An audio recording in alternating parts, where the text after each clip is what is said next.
오늘의 말씀지기 문은미 간사입니다. 오늘은 사무엘상 1장 17절부터 2장 2절, 5절, 7절까지 함께 말씀을 나누겠습니다.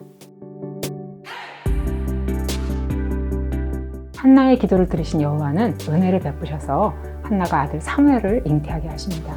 한나는 아들을 낳아 사무엘이라고 이름을 짓습니다. 아이를 낳은 후 엘가나가 해마다 드리는 제사를 위해 온 가족이 함께 여호와의 생막이 있는 실로로 가려고 했습니다. 이때 한나는 아이를 젖댈 때까지 키운 후에 아이를 실내로 데려가서 여호와께 드려 평생 섬기게 하겠다고 남편에게 말합니다. 엘가나는 오직 여호와께서 그가 말씀하신 대로 이루시기를 원한다는 말을 통해 한나가 서원한 것이 그대로 이루어지기를 축원합니다. 엘가나는 하나님의 주권을 인정하는 믿음의 사람이며 아내가 하나님께 드린 서원에 대해 존중하고 지지해주는 경건한 사람이었습니다.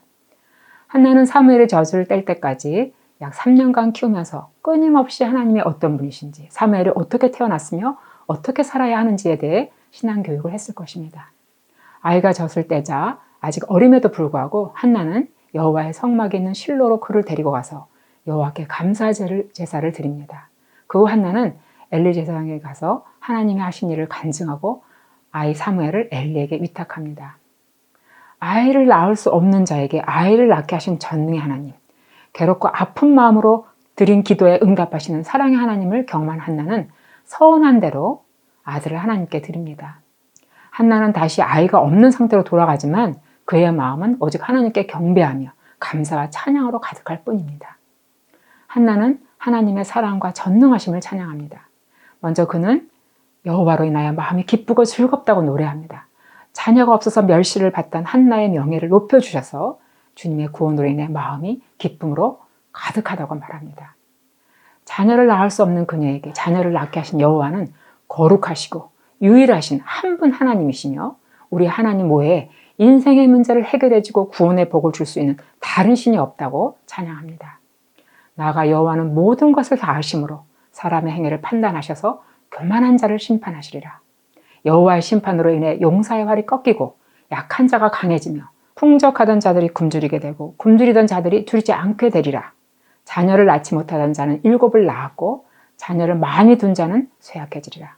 여호와는 죽이기도 하시고 살리기도 하시며 가난하게도 하시고 부하게도 하시며 낮추기도 하시고 높이기도 하신다. 하나님이 세상의 모든 것을 지으셨고 그 모든 것을 주관하신다. 여호와는 성도의 발걸음을 지키실 것이나 악인은 어둠 속에서 말없이 사라지게 하시리라. 여호와를 대적하는 자는 산산이 깨어질 것이니 여호와는 온 세계를 심판하시고 자기가 택한 왕에게 힘을 주시며 기름 부어 세운 자에게 큰 영광을 주시리라. 그렇게 찬양합니다. 한나는 기도의 응답을 통해 하나님이 인간의 생사화복을 주관하시는 절대 주권을 가지신 분이시며 인생을 역전시키실 수 있는 전능하신 분이라는 것을 깊이 깨닫게 됩니다. 인생의 문제의 기도 응답을 받은 한나는 찬양하지 않고는 견딜 수 없었을 것이고 그녀의 찬양은 성경에 기록되는 영광을 얻었습니다. 사실 이스라엘 역사에서 자녀를 낳지 못해 괴로워하고 갈등했던 믿음의 여인들이 있었습니다. 아브라함의 아내 사라, 이삭의 아내 리브가, 야곱의 사랑하는 아내 라헬이 자녀를 낳지 못해 고통 속에서 힘겨운 싸움을 했었습니다. 아마 이스라엘 역사 속에 자녀를 낳지 못함으로 괴로워했던 수많은 여인들이 있었을 것입니다. 그러나 그 중에서 한나는 포기하지 않고 이 문제를 하나님께 들고 나아갔습니다. 기도는 반드시 응답이 됩니다. 응답된 기도는 인생의 문제나 어려움이 해결된 데서 끝나지 않고 하나님의 어떤 분인지를 더 깊이 알고 깨닫게 하며 하나님과의 관계가 더 친밀해지게 합니다.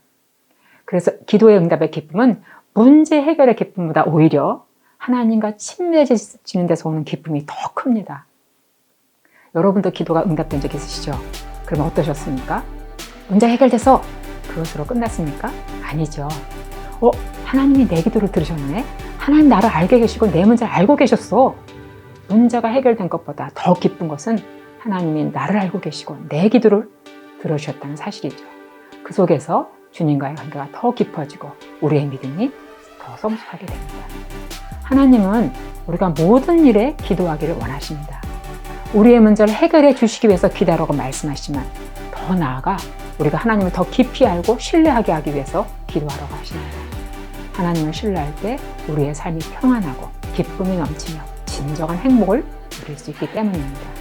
그래서 기도의 깊이가 믿음의 깊이라고 합니다. 우리는 어떤 상황에서도 낙담할 이유가 없습니다. 하나님 나를 알고 계시고 나의 상황을 역전시킬 수 있는 분이기 때문입니다. 오늘도 기도 가운데 하나님을 더 깊이 만나는 하루가 되기를 바랍니다. 샬롬.